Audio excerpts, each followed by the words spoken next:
Okay, but how do I prevent reproductive Okay, but how do I prevent a reproductive swarm in the spring? It is natural instinct for bees to want to swarm in the spring. This is actually a good sign that you should be proud of. It means that you did something right. Last summer, they did everything they needed to do. They had a good overwintering experience, and now the hive is strong and healthy enough that they can send out reproductive swarms. So pat yourself on the back because you did a really good job of keeping your bees this last year. But you don't want to lose your bees. Nobody wants to lose their bees. So how do I prevent this? What are some things that I can do? First, you want to make sure that your bees have enough room to grow. Bees like to grow up through the hive, so you want to make sure that you have enough room above the brood box. Sometimes in the spring when I check on my bees, I'll find that they've made the middle box their home, that they're starting to produce eggs in that middle box. And that's okay. But what I like to do is I'll take that box and I'll throw it on the bottom of the hive. That way they have more room to grow up because they don't like to grow down. If you do end up doing this though, I just want to say make sure you check all of the frames on the bottom box before you move them. Make sure there's not a little bit of brood on the tops part of those frames, because if you separate it from the main cluster of where all the brood is, you're going to have chilled brood because the bees are not going to be there to keep them warm. So make sure you're checking that first. Next, you're going to want to look for signs of swarming in the hive.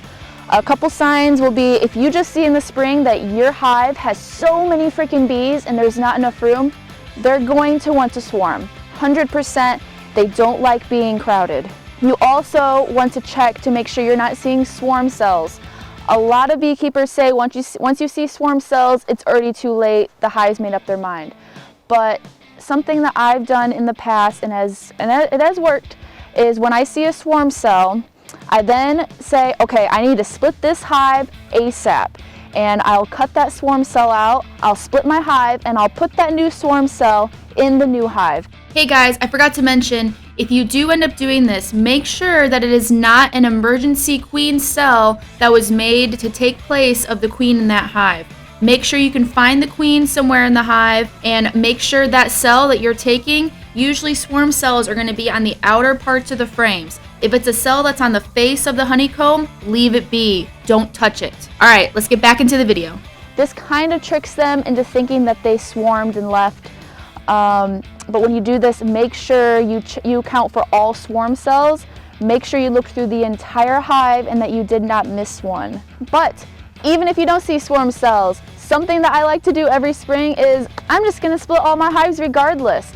That way, like I said, they think that they swarmed when really they didn't. So in the next month or so, I will be splitting my hive. I'm currently here in Michigan, so the temps aren't quite warm enough for me to be able to split yet. I like to see those temps to be at least 50 degrees regularly at nighttime. I just get kind of nervous about them keeping the queen warm, especially if I'm splitting with brood as well.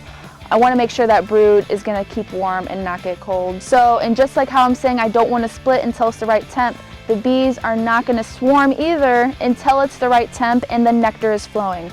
They need to be sure that that colony that's swarming and leaving is going to be able to survive and spread their genetics. So they're not going to do that until they see that there's enough food in the environment for them to pull from to create a new hive.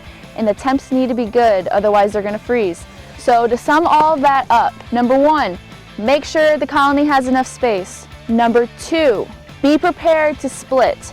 They're going to want to swarm no matter what. Like I said, it's natural instinct. So I hope that helps.